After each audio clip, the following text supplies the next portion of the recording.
Boa noite. Se você não me conhece, meu nome é Everton, é nome de jogador de futebol mesmo, porque meu pai me deu esse nome quando eu era criança, e um jogador chamado Everton, do Corinthians, fez 3 gols, e ele falou assim: esse menino vai ser craque, esse menino vai jogar bola, esse menino vai torcer para o Corinthians. Eu não sou craque, não jogo bola, não torço para o Corinthians. Virei pastor. Para mim, um grande prazer poder estar aqui com vocês, compartilhando nessa série. E aqui na chácara, especialmente, eu tenho servido junto aos jovens que têm de 18 a 30 anos, o que para mim tem sido um prazer poder caminhar com esse pessoal. Portanto, se você tem essa idade, é comigo que você caminha, não é? E nós estamos falando sobre essa série, afinal, quem é Jesus? E nós temos lançado algumas hipóteses tentando responder a essa pergunta. Por exemplo, seria Jesus um mero homem? Seria Jesus um sábio mestre? Seria Jesus um outro mártir? E esta é a 4ª de 5 mensagens que a gente está falando sobre esse tema. E se você considera que é vital para o ser humano responder a essa pergunta, quem é Jesus? Levante uma das suas mãos. Você considera vital para o ser humano a resposta a essa pergunta: quem é Jesus? Muitos de nós. De fato, eu gostaria hoje de responder essa pergunta e pensando ainda na possibilidade de Jesus ser um líder religioso. Às vezes a gente pensa que Jesus poderia ficar magoado se a gente pensa que ele tem uma baixa autoestima e a gente precisa pensar corretamente o que ele pensa sobre si. E aí ele pode ficar triste caso a gente pense alguma coisa que ele não quer que a gente pense sobre ele. Então a gente pensa: puxa, Jesus, será que ele é um líder religioso? E Jesus lá no céu pensa: puxa vida, eles não estão pensando o que eu quero que eles pensem sobre mim. Porém, o que nós pensamos sobre Jesus nos afeta muito mais do que afeta ele. O que nós vivemos a partir da perspectiva de quem é Jesus tem efeitos sobre a nossa vida muito maiores do que sobre o próprio Jesus. E quando ele perguntou aos seus discípulos o que as pessoas pensam acerca de mim, eles responderam: alguns pensam que é um profeta, outros que é Elias, outros que é João Batista. E ele não estava perguntando isso preocupado com o que as pessoas pensavam sobre ele, porque no final das contas, o que nós pensamos sobre Jesus e a maneira como nós respondemos a essa pergunta, quem é Jesus, define o nosso destino eterno e define a maneira como nós vivemos aqui hoje. Por isso eu gostaria de caminhar com vocês aqui fazendo uma enquete. Nessa enquete, fique tranquilo que você não vai participar, mas eu chamei algumas pessoas para participarem, e as primeiras que eu chamei são alguns ícones da cultura pop. O que os ícones da cultura pop dizem a respeito de Jesus? A primeira pessoa que eu vou chamar aqui é um ativista, músico conhecido, John Lennon. Ele disse assim: creio que o que Jesus, Maomé, Buda e todos os outros disseram estava certo. As traduções é que estavam erradas. Então ele pega Buda, Jesus e Maomé e coloca os 3 no mesmo pacote. E diz: olha, todos eles estão certos em suas colocações, mesmo que tais colocações sejam contraditórias. Todos eles estão de alguma maneira certos. Ainda um filósofo da cultura contemporânea, Homer Simpson, disse o seguinte: eu vou morrer. Jesus, Alá, Buda, eu amo todos vocês. Que nós vamos morrer é um fato. Porém, Homer fala: olha, eu digo que eu amo todos, porque no final das contas, se um está certo, eu disse que eu amo ele e ele me salva. Homer Simpson. Mais uma pessoa eu vou chamar aqui para compartilhar com a gente o que ele pensa. Mahatma Gandhi diz assim: todos os caminhos que levam a Deus são igualmente bons. Esse líder indiano considera que tudo que é pensado a respeito de Deus e conduz as pessoas até Deus deve ser considerado bom, ainda que não conduz a Deus, mas é uma tentativa de se aproximar dele, uma tentativa de entendê-lo, uma tentativa de conhecê-lo. Oprah Winfrey, uma apresentadora norte-americana, muito famosa, formadora de opinião, e ainda que essas pessoas não formem opinião, elas representam muito da opinião das pessoas dentro da nossa cultura. E ela diz assim: um dos maiores erros que os humanos fazem é acreditar que há somente um caminho. Na verdade, há muitos caminhos que levam àquele que chamamos Deus. Há muitos caminhos que levam àquele que chamamos Deus. Nós precisamos considerar todos esses caminhos. Ainda uma última pessoa, um apresentador norte-americano, comediante, muito conhecido, Stephen Colbert, conhecido pelos norte-americanos, ele diz assim: embora eu seja um cristão comprometido, acredito que todo mundo possui o direito de ter a sua religião. Seja você hinduísta, judeu ou muçulmano, acredito que há infinitos caminhos para aceitar Jesus Cristo como seu Salvador pessoal. Sabe o que é interessante na fala de Stephen Colbert? É o seguinte: interessante perceber como na fala dele a gente vê elementos cristãos, elementos bíblicos misturados com elementos da nossa cultura contemporânea. Porque a espiritualidade contemporânea tem sido extremamente influenciada pelo relativismo e pelo pluralismo. O que significa isso? Significa que a minha subjetividade, qualquer que seja ela, a minha tentativa de encontrar Deus dentro do meu interior, ou a maneira como eu compreendo Deus, a maneira como eu compreendo a vida, isso deve ser levado em conta e, com certeza, é correto. Hoje nós temos, portanto, 7 bilhões de pessoas no nosso planeta que pensam diferente, todas elas estão certas. Todo ponto de vista é somente a vista de um ponto. O pluralismo significa que, por mais que haja opiniões, todas elas devem ser consideradas verdadeiras, todas elas devem ser consideradas certas. Todas as perspectivas, todos os pontos de vista, todos eles estão igualmente corretos e nenhum deve ser desprezado. E é interessante como a gente vive nessa cultura contemporânea, como ela tem sido influenciada pela maneira como a gente vive, porque nós temos desenvolvido uma espiritualidade self-service, uma espiritualidade on demand. Porque se eu quero uma comida, eu peço no iFood, eu tenho a comida que eu quero na minha casa. Se eu quero assistir um bom filme, eu ligo no Google Play, no Telecine Play, e assisto o filme que eu quero, a hora que eu quero, do jeito que eu quero, aonde eu quero. Se eu quero assistir uma boa série, eu ligo na Netflix e assisto uma série. Eu tenho o que eu quero, do jeito que eu quero, onde eu estou, da maneira como eu quero. Isso tem influenciado a maneira como nós exercemos a nossa espiritualidade. Por quê? Porque a gente olha para Deus e a gente concebe um Deus à nossa maneira, um Deus do nosso jeito, um Deus segundo os nossos padrões, um Deus segundo o nosso querer. E nós acreditamos que Deus deve ser assim, porque tudo o que eu quero, quando eu quero, do jeito que eu quero, eu tenho. Então, tudo o que eu quero no meu prato, eu tenho no meu prato. Então, a gente se alimenta de uma espiritualidade ao nosso gosto, ao gosto do freguês. E quantas comunidades, e quantas igrejas, e quantas religiões. Eu não estou aqui querendo acusar uma religião específica, eu estou fazendo uma descrição da nossa cultura, ok?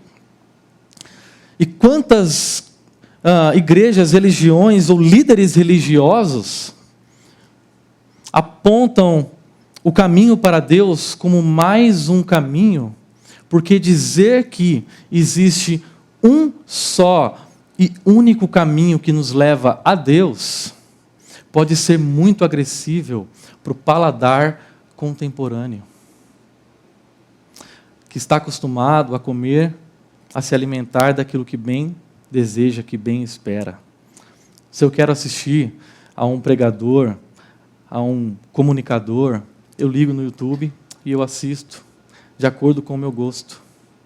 Então nós não aceitamos mais a ideia de um Deus exclusivista e de uma mensagem exclusivista.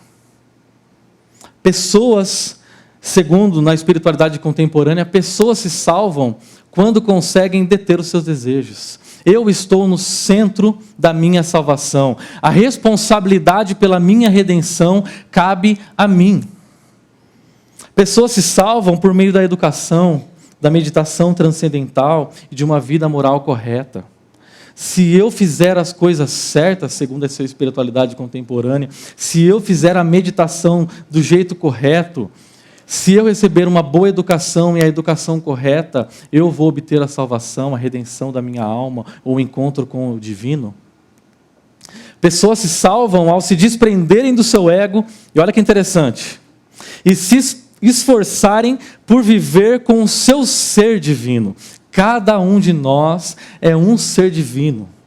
E nós precisamos nos encontrar com esse ser divino e nos desprender do nosso ego. E pensar que existe um ser divino em nós e nas coisas, isso nos torna muito importantes, é muito gostoso ouvir isso.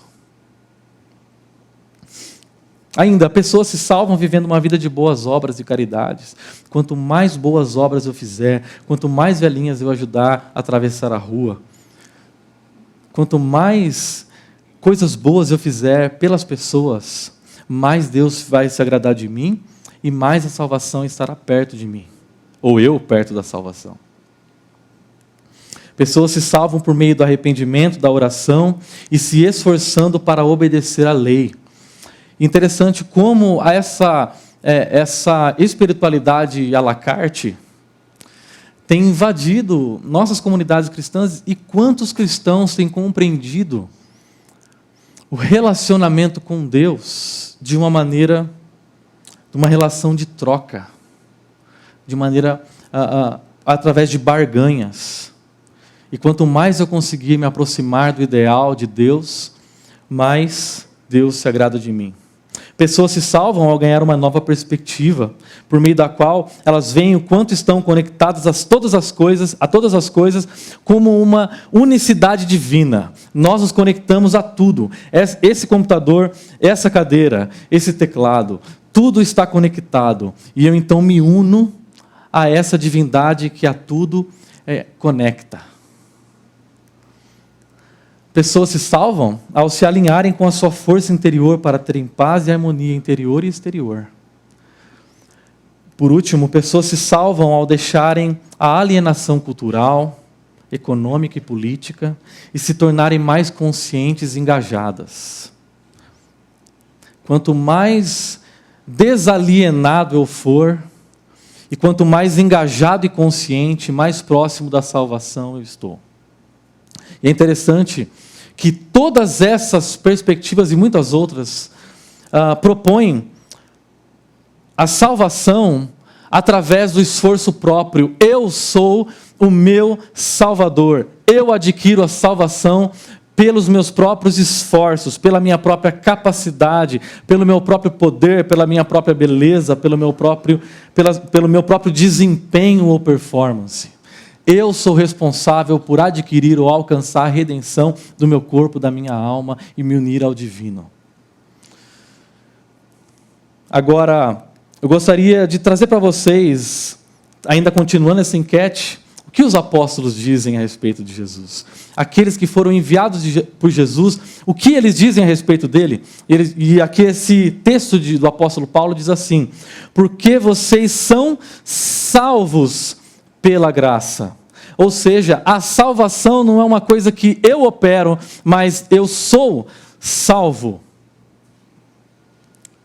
pela graça, por meio da fé. E isso não vem de vocês, é dom de Deus, é um presente de Deus, não por obras para que ninguém se orgulhe, para que ninguém se glorie, porque somos criação de Deus, realizada em Cristo Jesus. Interessante essa expressão criação no grego, no original, aqui nesse texto, a palavra usada é poiema. Paulo descreve as pessoas que são salvas como se elas fossem uma obra de arte e Deus um artista. E Deus nos cria para que nós façamos as boas obras, as quais Ele preparou de antemão para que nós as praticássemos. Então, as boas obras e muitas coisas que as pessoas estão buscando são resultado do encontro com Deus e da salvação que Deus atingiu na minha vida. Esse é o testemunho que os apóstolos dizem. Jesus é um artista que opera a salvação em nossas vidas e faz de nós suas obras-primas, o seu poema. O seu poema. Agora, eu vou chamar mais uma pessoa aqui, e a última, para dizer o que ela pensa a respeito de Jesus. O que Jesus diz a respeito de si mesmo? E ele afirma o seguinte: eu sou o caminho, a verdade e a vida. Ninguém vem ao Pai a não ser por mim. Essa expressão, eu sou, é uma expressão que dentro da cultura judaica deve trazer ao judeu uma recordação muito importante, porque Moisés, naquele tempo em que o povo era escravo no Egito, Moisés era um pastor, estava pastoreando as ovelhas do seu sogro, e de repente uma moita, uma sarça começa a arder, e isso era comum naquele tempo seco e quente. E ele percebe que essa sarça não se queima, ela não se consome, ele passa dali algumas vezes e ela não se consome, e quando ele se aproxima, Deus fala com ele e elege Moisés para ser o libertador do seu povo, que é escravo no Egito nos últimos 400 anos. E Moisés fala: o que eu vou dizer para o faraó? Eu estou morrendo de medo. O que eu vou dizer para ele? Quem é essa pessoa que está querendo libertar esse povo do Egito? E ele diz para faraó que eu sou. Em outras palavras, essa expressão eu sou é usada por Deus num contexto de libertação do povo, de salvação, de redenção. E quando Jesus aparece em João, interessante que ele usa essa expressão 7 vezes ao longo do livro de João, do Evangelho de João. Um evangelho de 21 capítulos, 3 vezes 7. Eu juro para vocês, é pura coincidência. E ele usa 7 vezes porque essa expressão, esse número 7, representa a totalidade, perfeição, Deus, divindade. E quando Jesus diz eu sou a luz do mundo, eu sou a videira verdadeira, eu sou a porta das ovelhas, eu sou a ressurreição e a vida, eu sou o bom pastor, eu sou o pão da vida, eu sou o caminho, a verdade e a vida. Ele está dizendo, eu sou aquele que é capaz de trazer redenção para você. Em nenhum outro existe libertação a não ser em mim. Eu sou aquele que conhece você, e por mais que você ache que você sabe o que você quer, só eu sei o que você precisa, só eu sei da sua vida, só eu sei o seu futuro, porque eu sou. No passado, eu sou. No presente, eu sou. No futuro, eu sou. Eu conheço a sua história. Eu conheço a sua origem. Eu conheço a sua vida. Eu conheço o seu fim. Eu te conheço melhor que os seus melhores amigos. Eu te conheço melhor que o seu cônjuge. Eu te conheço melhor que você. Porque eu sou. Eu sempre sou. E eu hoje sou o caminho único. E o que é interessante é que o povo é conduzido à terra prometida lá com Moisés, e Jesus diz, eu sou o caminho, e ele é conduzido por Deus, ou seja, Deus não se encontra só do outro lado, mas Deus se encontra hoje no caminho. Ele é o único caminho. Ele é a verdade revelada, porque a verdade não se recebe por intuição, A verdade não se recebe por dedução. A verdade não se conhece por percepção. A verdade se conhece através da revelação. E Deus se revela a nós em Jesus. A verdade.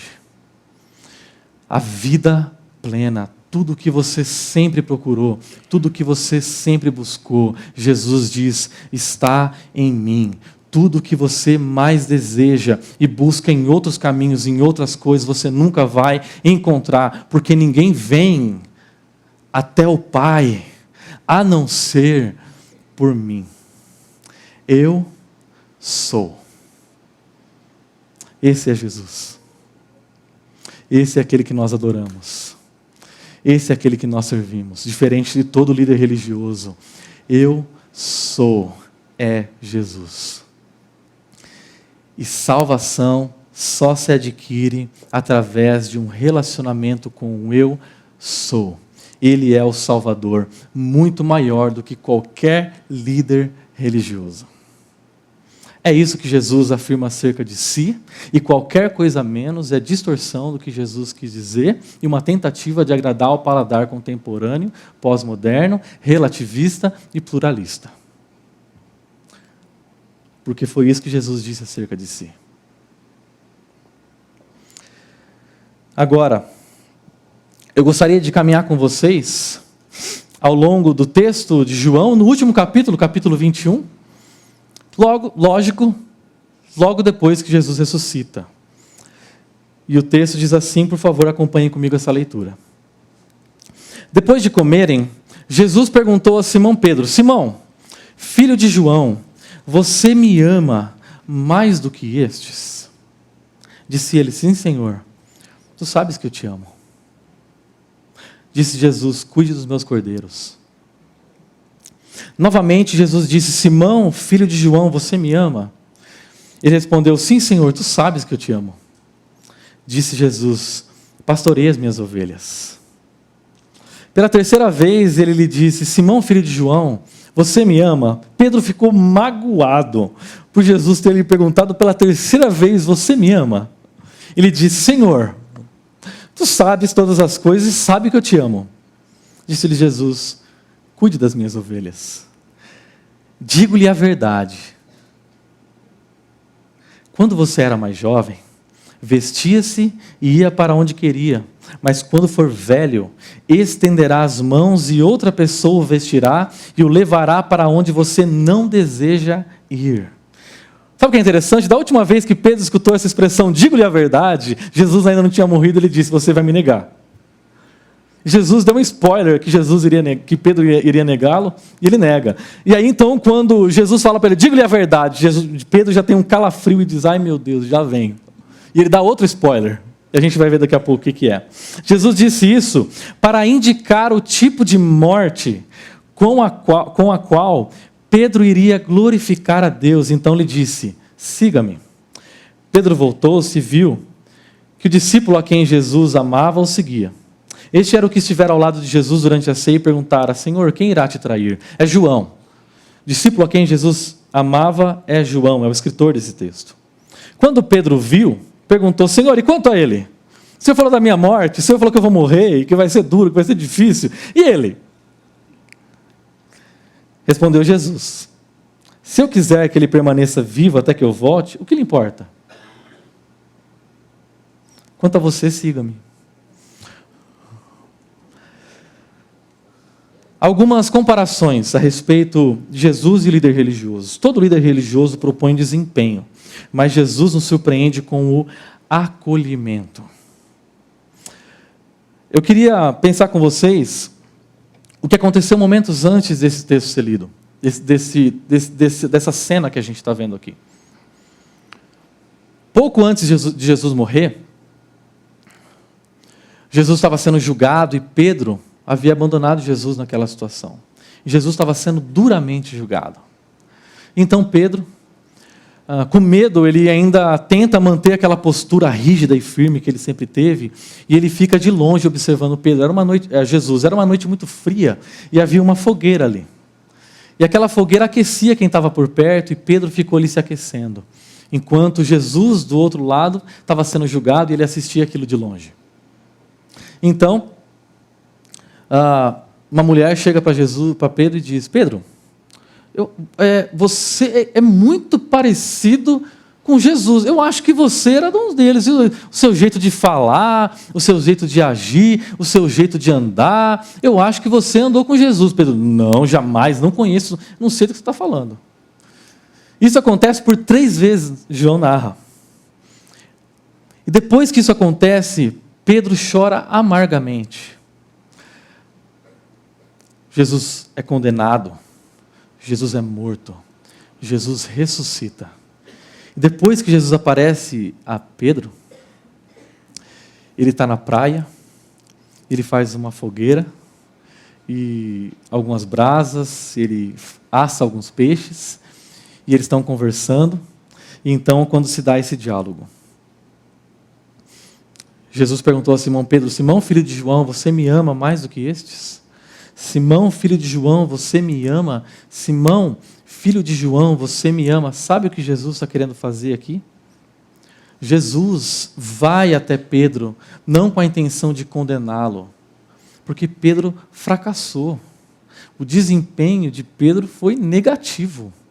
E se a salvação se alcançasse através de desempenho, Pedro estava fora. Mas Jesus não usa aquela fogueira para acusar Pedro do mau desempenho dele.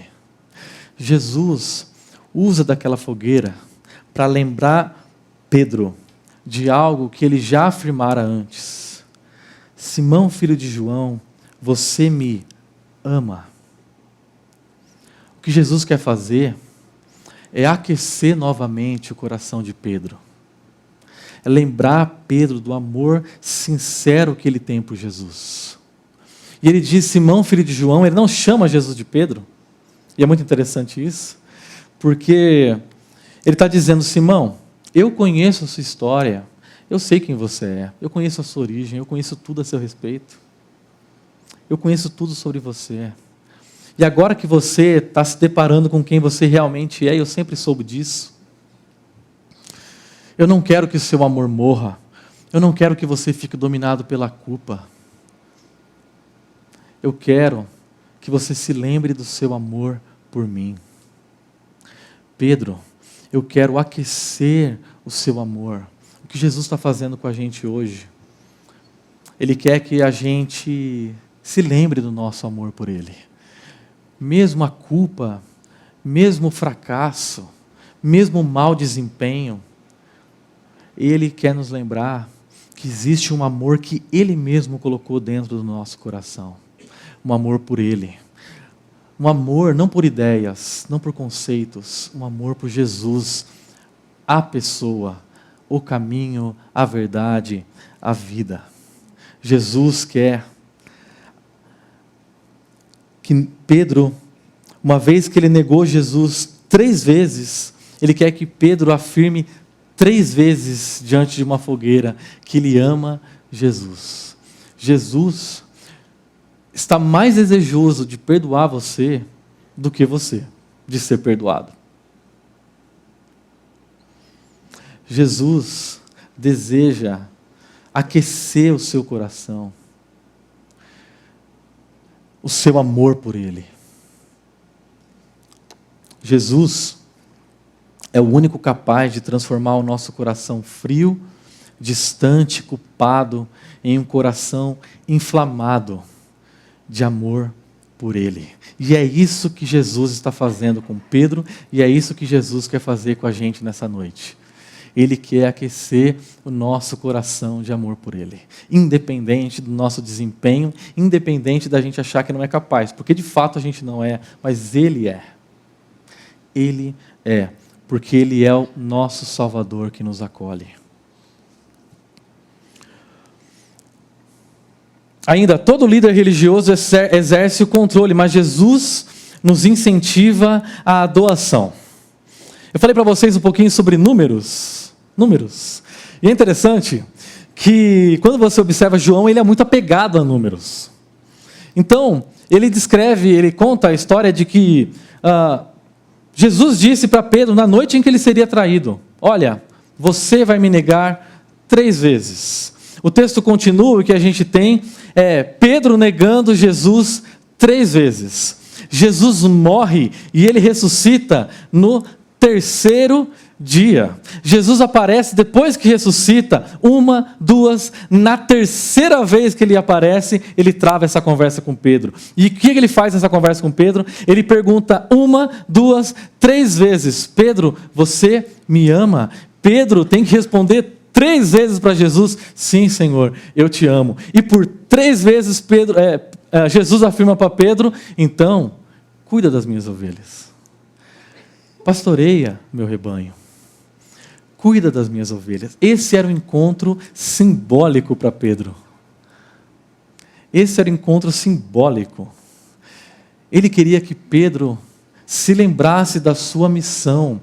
E mais do que isso, se lembrasse do motivo da sua missão. Porque nós somos chamados a servir por amor. Ele não queria que Pedro servisse por obrigação, porque líderes religiosos exercem controle. Mas Jesus nos incentiva à doação. O que é interessante nesse texto é que aparece essa palavra 2 vezes: cuide, cuide. Na 1ª e na 3ª vez Jesus fala. E essa palavra era usada pelos mestres da época para designar o ensino, a nutrição, a alimentação que esses mestres tinham em responsabilidade para com as pessoas. Eles deveriam nutri-las. Eles deveriam alimentá-las. E no centro desse trio, Jesus usa a expressão pastoreie. E essa expressão pastoreie, no original, significa dê a própria vida em favor das ovelhas. Elas são minhas.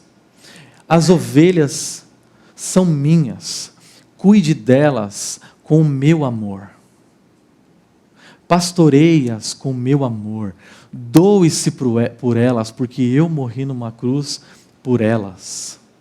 Olhe para esse amor da cruz e ame-as com o meu amor. Ame-as com o meu amor. Eu tenho a impressão que com o passar do tempo, a gente se esquece do motivo pelo qual a gente serve. E a gente serve em diversos ministérios, diversas frentes. O que Jesus está dizendo é: o que deve motivar o seu serviço é o seu amor por mim. Você me ama? Então sirva. Então cumpra a missão.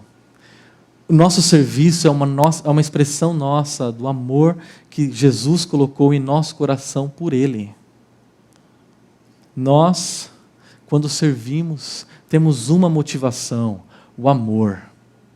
O amor não como tentativa de exercer controle sobre Deus e conquistar alguma coisa da parte de Deus, mas tão somente para expressar algo que Ele mesmo nos deu na cruz.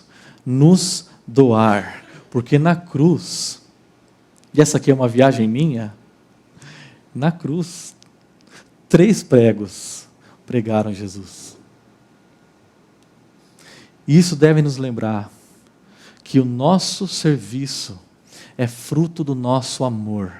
Um amor que não nasce no nosso coração, um amor que nasce no coração de Deus e vem para nós.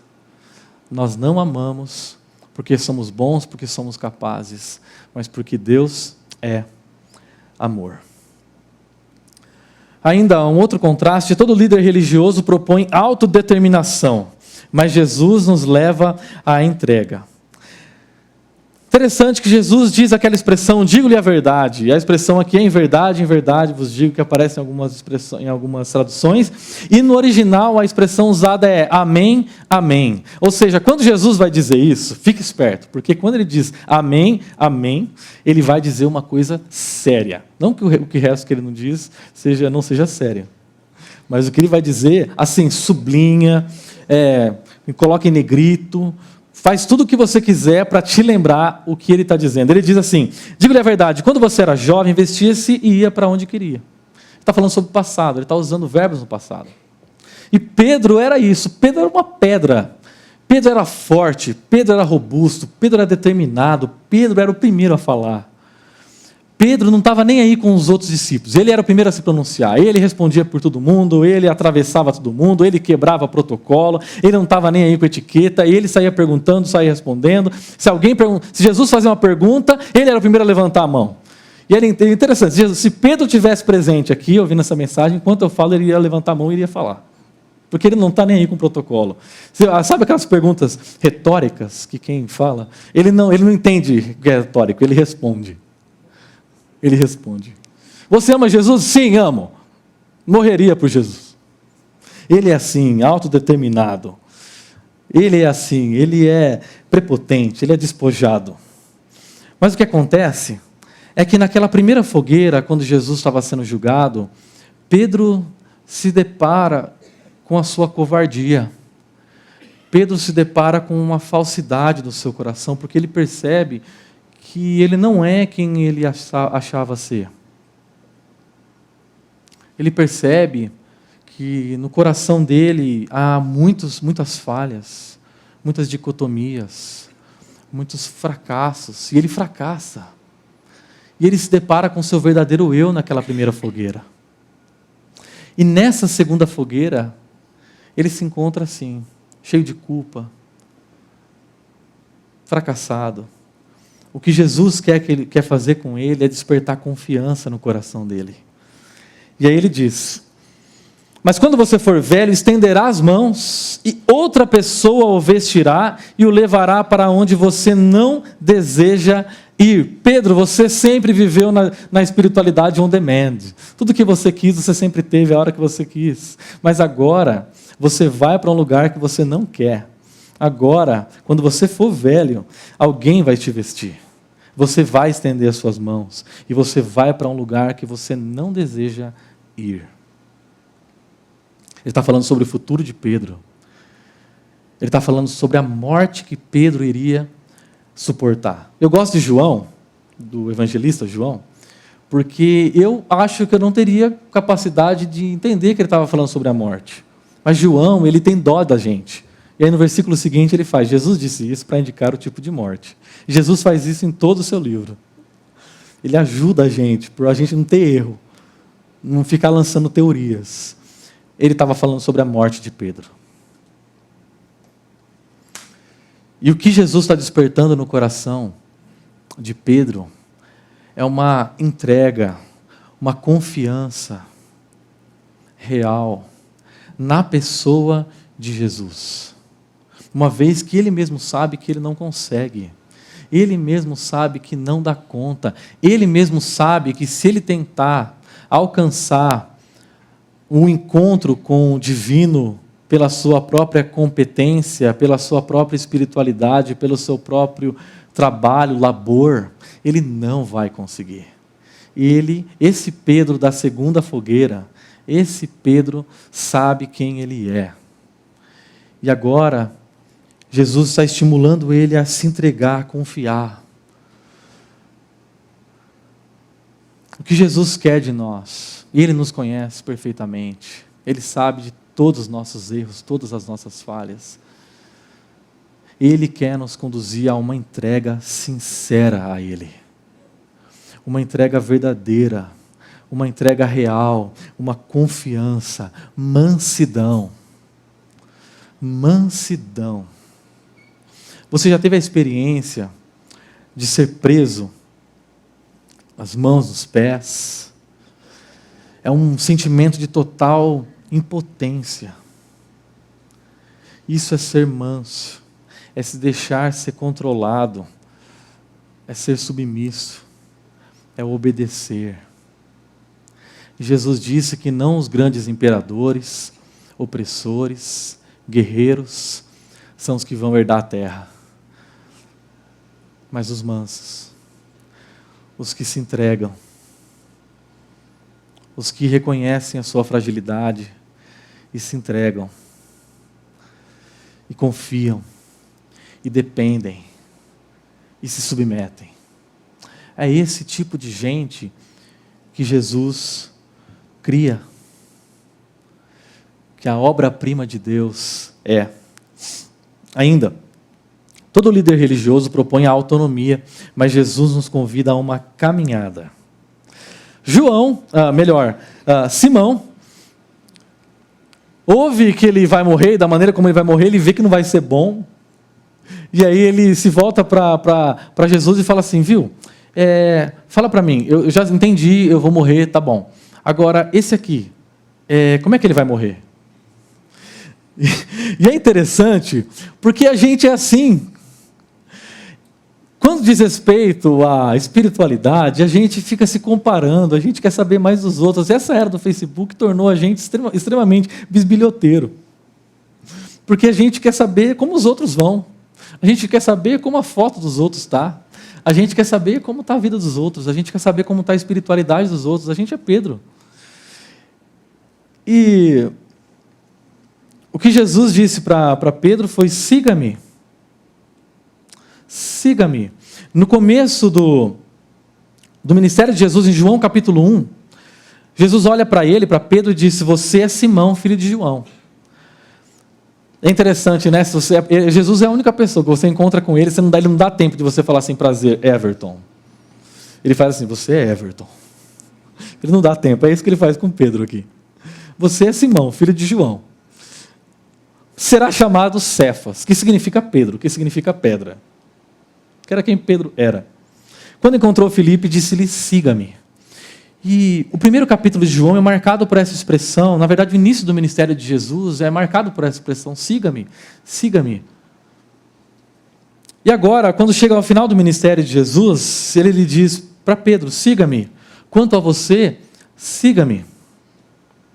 Às vezes a gente acha que a nossa espiritualidade é conduzida a partir de uma autonomia, porque a gente está acostumado com o discurso da autoajuda. Mas o que Jesus quer é que nós o sigamos. E Pedro, por alguma razão, ele parou de seguir Jesus, ou ele acha que ele não é capaz mais de seguir Jesus. E por isso que ele volta a pescar. No texto anterior ele está pescando. É o que ele fazia antes de seguir Jesus. Ele está pescando. Isso significa, eu acho que eu não sirvo para seguir Jesus. Vou voltar. Vou pescar. E quando Jesus diz, siga-me, ele está dizendo o seguinte, eu não desisti de você. Eu continuo caminhando com você. Caminhe comigo. Me siga. Líderes religiosos propõem uma autonomia, propõem uma espiritualidade individualista. Mas Jesus propõe uma espiritualidade da caminhada, porque Ele é o caminho. E se Ele é o caminho, Ele nos chama a caminhar com Ele. Ele nos chama a seguir, independente do que tenha acontecido com você. Jesus está chamando você para segui-lo. Siga-me. Porque não existe pecado na sua vida, não existe fracasso na sua vida que me impede de amar você e de chamar você para me seguir. Pedro, não acabou. Não acabou. Eu quero continuar caminhando com você. Por último, todo líder religioso propõe a comparação. E é assim que a gente gosta de se comparar. Mas Jesus nos convida ao autoexame. Quando Pedro diz, e ele? Jesus diz, e o que lhe importa? Mais ou menos assim, fica na tua. Olhe para você. Olhe para dentro de você. Se autoexamine. Perceba as falhas, as imperfeições que há dentro de você e se entregue a mim. Porque eu sou o eu sou. Eu sou o seu Salvador. Eu sou mais do que um líder religioso. Olhe para dentro de você e perceba as necessidades que você tem de mim. Jesus nos convida a olhar para dentro de nós. Jesus nos convida a perceber as necessidades que nós temos dentro de nós, para que assim a nossa entrega seja mais sincera, mais verdadeira, mais real. E Ele não quer gerar culpa no nosso coração. Ele não quer que a gente olhe para dentro da gente e perceba, nossa, como eu tenho pecado, como eu tenho problema, como eu tenho defeito, meu Deus do céu, e a gente vive se comiserando por aí, achando que a gente não merece nada. Ele quer gerar dependência. Ele quer gerar dependência. O exercício do autoexame gera em nós dependência dele. Jesus nos convida a refletir e praticar, a fazer um autoexame. E eu gostaria hoje à noite, com vocês, assim como naquela manhã, Jesus acende uma fogueira e se coloca ao lado de Pedro e convida Pedro ao autoexame. Eu gostaria que nós, nessa noite, pudéssemos nos examinar, que a gente pudesse olhar para dentro de nós e perceber as fendas do nosso coração e o tamanho da necessidade que nós temos de um Salvador. Nós precisamos de um Salvador. Jesus é muito mais do que um líder religioso. Ele é o nosso Salvador. Ao olhar para Jesus, você o vê como o caminho único, a verdade revelada e a vida plena. Ao olhar para Jesus, ao responder à pergunta quem é Jesus, você reconhece que o único caminho, a única verdade, a vida plena, tudo o que você sempre buscou se encontra nele. Ao olhar para a sua própria história, você percebe Jesus lhe chamando para um relacionamento pessoal com você, para uma caminhada com você. Ao olhar para dentro de si, você percebe as suas fraquezas e a sua necessidade de confiar em Jesus. Jesus, nessa noite, nos convida a olhar para dentro de nós, a olhar para Ele e a perceber a nossa necessidade de um Salvador. A conclusão que eu chego é que eu não consigo amar do jeito que Jesus me pede para amar. Eu não consigo viver do jeito que Jesus me pede para viver. Eu não consigo servir do jeito que Jesus me pede para servir. Eu preciso de um Salvador. E é exatamente isso que o eu sou, que Jesus é. Eu gostaria de convidar você a ter um tempo de oração.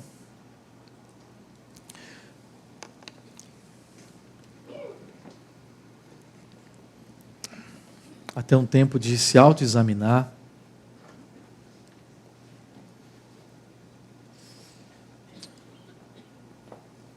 Assim como Pedro, perceber a tamanha necessidade que nós temos de um Salvador.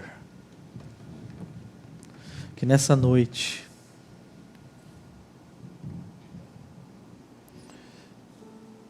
o Salvador nos ajude. Que nessa noite o nosso coração clame por ajuda. Que nessa noite nós experimentemos o caminho único nos conduzindo, a verdade sendo revelada a nós e a vida plena que é Jesus, que é uma pessoa, nos conduzindo, nos enchendo e nos dando uma satisfação que nós procuramos em tantos lugares. Senhor, enche os nossos corações da Tua presença. Senhor, que caminhemos nesse caminho. Que o Senhor mesmo abra os nossos corações e nos ajude a clamar: Senhor, eu preciso do Senhor. Tudo que eu preciso está em Ti. Tudo que eu tenho está em Ti. Me ajuda a ser quem o Senhor sempre sonhou que eu fosse. Que assim seja, Senhor, em nossas vidas. Que assim seja, Senhor, em nossas caminhadas, em nosso serviço. Uma expressão de um amor que vem do Senhor por nós. Assim nós oramos. O nome santo do nosso Salvador, Jesus. Amém.